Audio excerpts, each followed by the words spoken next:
E aí eu estava vendo a passagem do Lula em relação ao Bolsonaro. E todos ficam tensos, porque, afinal de contas, acho que poucas vezes na nossa história, não é nenhuma questão de você estar desejando a vitória de um ou outro candidato que representa um ou outro projeto político.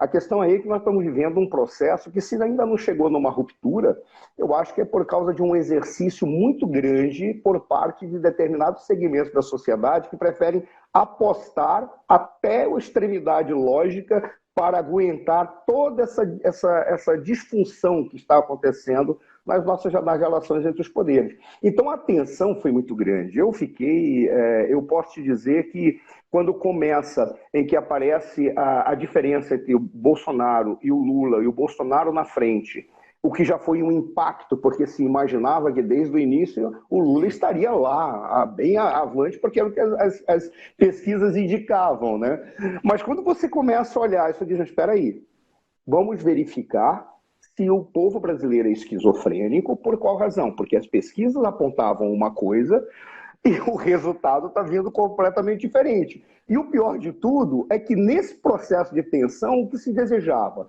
Que não acabasse a eleição, ou que se acabasse com o presidente Bolsonaro por uma razão simples. Ele precisa ter uma chance de um segundo mandato, porque, da minha perspectiva, ele representa uma tentativa de corte num processo histórico para construir uma outra história.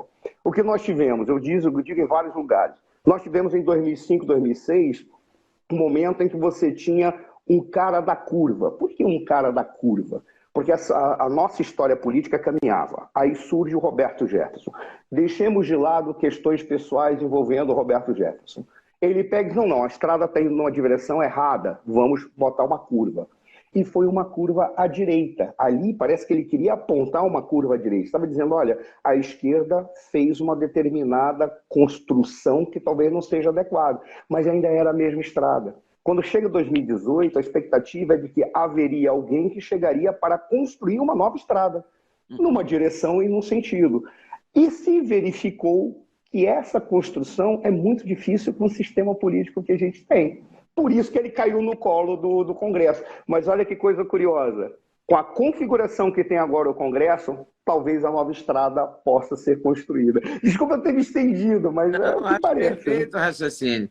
Eu gostei muito da maneira como você tratou o assunto. Perfeito. Eu acho que você tem toda a razão.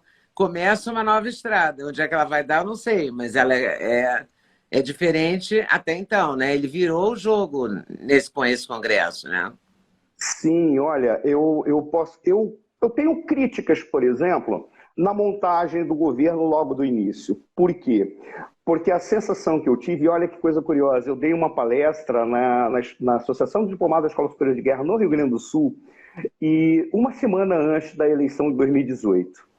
E todos imaginavam, porque as pesquisas eleitorais apontavam uma vitória do Bolsonaro, mas com uma margem muito pequena, né? Mas é assim que eles apontavam. E eu dizia, pessoal, a guerra não começou ainda. O que está acontecendo agora é apenas um embate diplomático tenso. A guerra vai começar na hora que ele for eleito. E aí, o que passava pela minha cabeça? Para ele ganhar essa guerra, ele não tem que entrar com as reformas econômicas. Ele tem que aproveitar o momento em que ele representa um segmento expressivo da sociedade, tem força, e o Congresso vai estar acuado. Ora, então o que ele pode fazer? Faz reformas políticas pontuais e negocia algumas questões. Dentre elas, acaba o foro privilegiado. Isso é muito pequeno. Não. Se você acabar o foro privilegiado, dificilmente aconteceria no Senado estar de joelhos para o Supremo Tribunal Federal.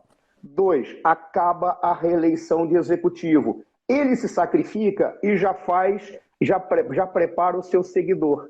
Poderia ser um seguidor, ou seja, aquele que viria com ele, poderia ser imediatamente o general Mourão. Inclusive, o general Mourão ficaria mais tranquilo. Aí ele prepararia isso. Depois, entraria com uma proposta de uma emenda constitucional para reformar o Supremo, em 4 pontos.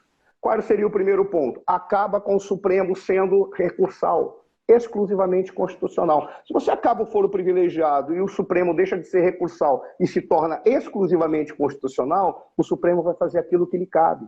muda a forma de indicação e dá mandato para os ministros do Supremo. Mandato de 10 anos, ponto. Não precisa nem ter limite de idade. Ora, vai dizer que um homem... Ele não tinha base na Câmara e no Senado para fazer isso. Aí é que está a questão. Esse era o momento em que, se ele monta uma equipe para negociar com o Congresso pontualmente, ao invés, porque ele, no primeiro momento ele foi para enfrentar o Congresso, isso aconteceu. Ele disse: eu não vou mais negociar individualmente, vou negociar, fazer apenas com as frentes ou com blocos. Eu não vou mais trabalhar individualmente. Por quê? Porque ele sabia que tinha resultado na negociação individual, que foi tudo aquilo que foi feito pelos governos anteriores. Ficou todo mundo lá negociando pontualmente e sujeito à corrupção. Mas essa era a expectativa que eu tinha, idealisticamente. Por quê? Porque a gente sabe que no mundo real isso é praticamente impossível. Ele tinha que fazer umas coisinhas mínimas, só que aí ele encontrou a realidade. A primeira realidade, essa coisinha que as pessoas ficam inventando, que é o orçamento secreto, isso é uma loucura que foi feita para jogar no colo dele uma coisa que ele não tem culpa. Porque o orçamento secreto é um problema que foi criado quando o próprio Congresso viu que, depois da criação do orçamento impositivo, como é que eles vão ter flexibilidade para fazer aquilo que eles acham mais adequado individualmente? Criou a emenda de relator, que fica nas mãos do relator do orçamento. O Bolsonaro não tinha o que fazer. Se ele veta, acabou o governo dele. Ele poderia até receber o impeachment. Ele continuou porque era só uma questão de desejo dos caras que estavam lá. Aí ele pega e diz: tudo bem, vamos fazer um acordo. Eu aceito isso daí.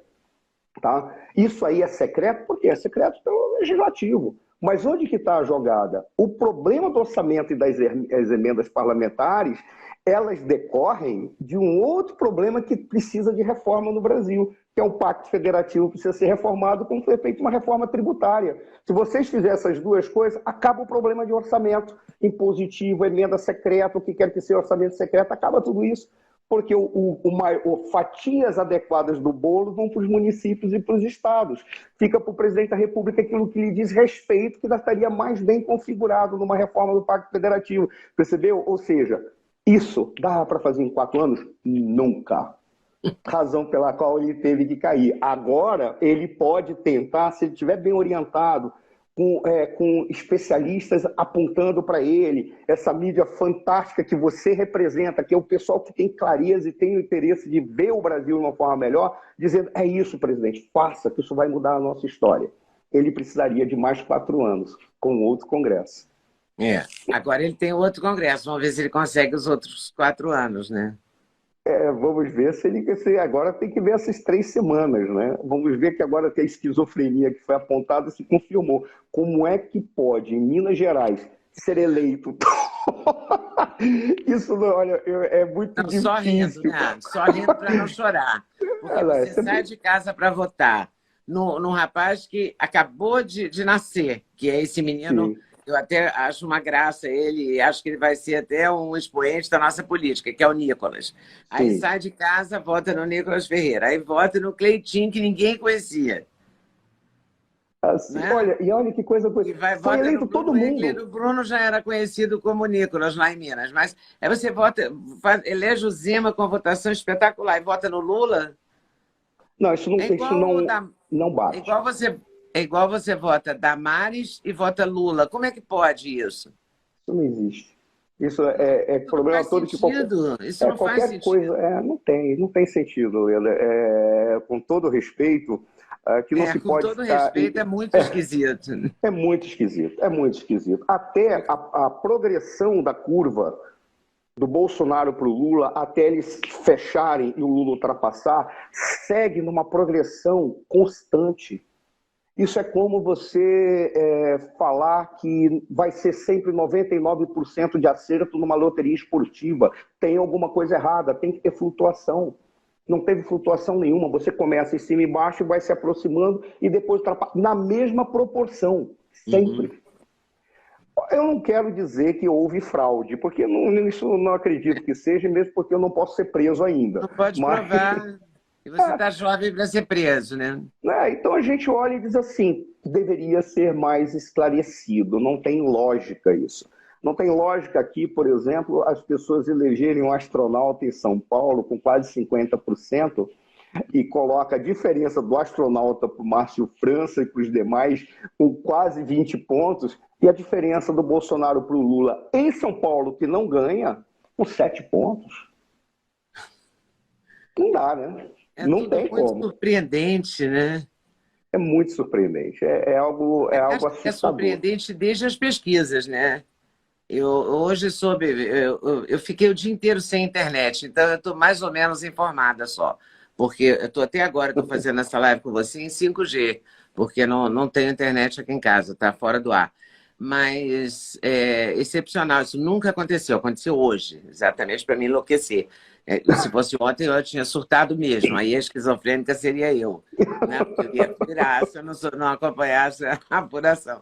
Mas, enfim, é muito estranho tudo. As pesquisas têm que fazer. Hoje, diz que o Eduardo Bolsonaro e o Felipe Martins vão fazer uma CPI, o Paulo Martins também, o Felipe Barros, né? Aquele Felipe de Paraná é Barros?